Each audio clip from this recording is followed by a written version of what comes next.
Happy Sunday, everybody. I hope you're enjoying the weather. When I put my first funny TikTok up 3 years ago, I've really never ever thought that I'd be making a video like this. I hope you can bear with me. It's very important to those that follow me, and even if you don't follow me, just still stay tuned till the end.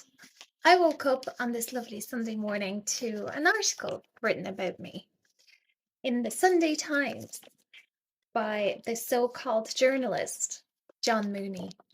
As anyone who read this will see that he's implying that I'm some sort of Russian propagandist and even a spy. He has a great imagination, that fella. But I suppose, like all journalists now, he has his own agenda and tries to fit half-truths and innuendos around his views. And he then hopes that those gullible enough will swallow his crap. No point in doing any research, John. Just surf the net. Go through social media sites and try to sell your paper through some sensationalist story. No need to fact check or research the background. Just go for the easiest target, John, and pull the trigger. So that then, of course, the usual suspects on Twitter, for example, the real fascists, like those on Ireland Against Fascism and Southeast military veteran pages, will back you up, John, and call for all sorts of things. For example, like deport her, find out where she lives, find out where she works, hashtag Leo, hashtag Martin, hashtag the mayor, hashtag the Pope, hashtag fucking Elvis. All intended to try to intimidate me and eventually shut me up. All in the name of freedom, of course.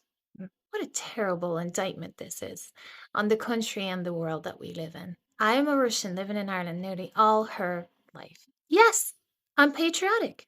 And yes, I'm not going to lie down and put up with the garbage that is being fed to us about what's happening in Ukraine. What happened to the old saying, there's two sides to every story? Do we now live in a world where elites decide which side gets to be told? And anyone who tries to question this will be silenced?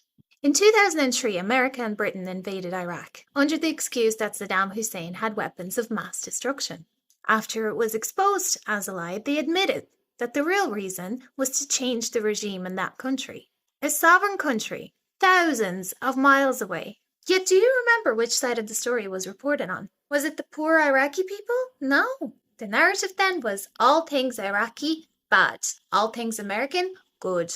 Today, the only narrative that we are allowed to believe or to even think is that there is just one side and one side only to the conflict in Ukraine. And of course, that all Russians must be silenced. John Mooney also writes, and I quote, "She has also argued for more vetting of Ukrainian refugees arriving in Ireland." Sorry, what's wrong with that? I have a teenage daughter who was born and reared in Ireland. Did anyone ever ask the Irish people, do they agree with 50,000+ people coming into their country, being issued with PPS numbers upon arrival and not being checked who they are or what they stand for? Later in his piece, he writes, and I quote, "Little is known of Miss Lechenko before she arrived in Ireland in 1997. Just FYI, Mr. Mooney, I was 8 years old. I was playing with prams and dolls and learning my 12 times table. I do apologize, Mr. Mooney. I hope I didn't spoil the suspense and the innuendo by bursting the bubble that you were trying to create." Let's be clear here. In spite of what Mr. Mooney is implying in his article, I have never incited anyone to be violent towards ordinary Ukrainian people.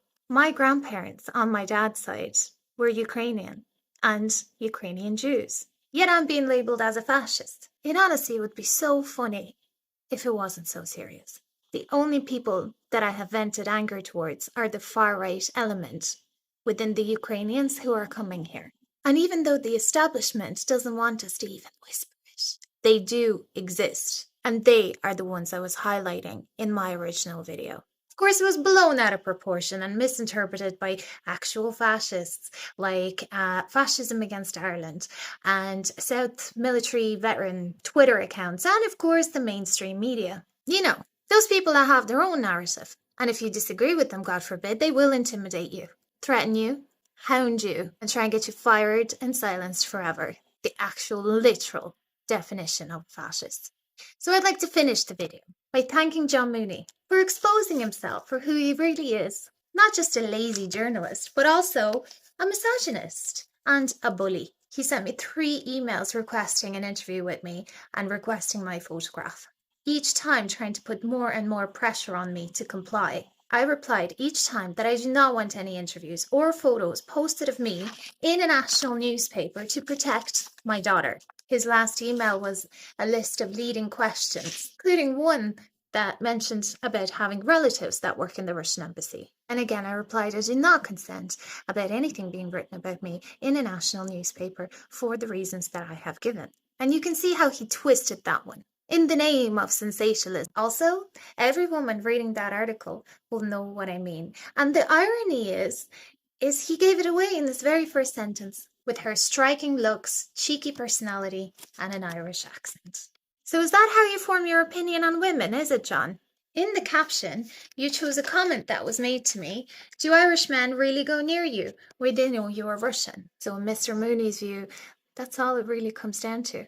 I hope every woman that reads his tribe and every man that does not view a woman as an object first sees how his mind works.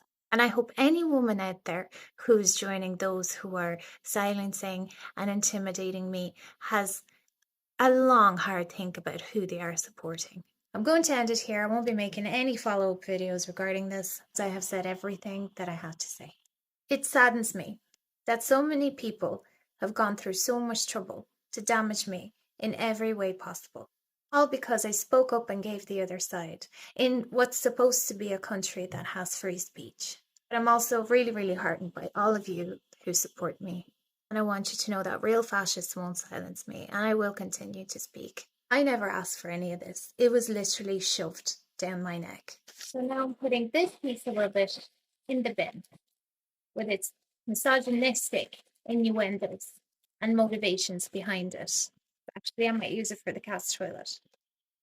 Yeah, I think I will. It works well in the cast toilet. Did you know that? Have a nice day, everyone.